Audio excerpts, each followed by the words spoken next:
Il était 11h26. Les passagers du vol 9710 à destination de Paris venaient d'embarquer et l'appareil était sur le point de décoller lorsque la tour de contrôle a reçu un appel anonyme.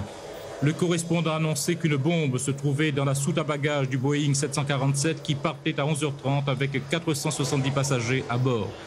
Aussitôt, le commandant de l'aérodrome, M. Georges Lambert, ordonnait la fermeture de l'aéroport. Résultat de cette alerte, l'activité de l'aéroport de Gillot allait être fortement perturbée pendant 3 heures jusqu'à ce que tout danger soit définitivement écarté avec d'importants inconvénients pour les voyageurs. Cet incident a eu pour répercussion directe l'annulation du vol Air Mat de ce jour. Le Twin Otter MK220 prévu à 12h40 a été autorisé à atterrir, mais nous avons dû traiter les passagers dans les locaux de l'aviation civile. C'est-à-dire qu'on a pris là une mesure parallèle devant permettre que ces passagers ne restent pas à bord.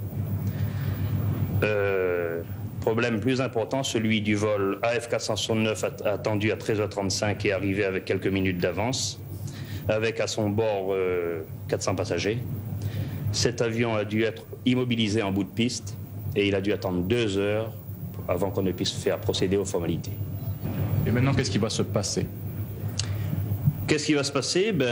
Les passagers du vol 9711 qui devaient arriver à Orly ce soir risquent, si une dérogation n'est pas donnée pour une fermeture plus tardive d'Orly, d'être débarqués à Roissy et d'être confrontés à des problèmes assez difficiles de transport, de logement et autres, d'accueil plus spécialement.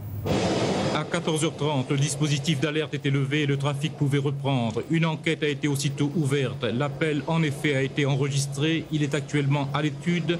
Il s'agit pour les policiers de repérer et d'identifier l'auteur de la fausse alerte qui sera poursuivi.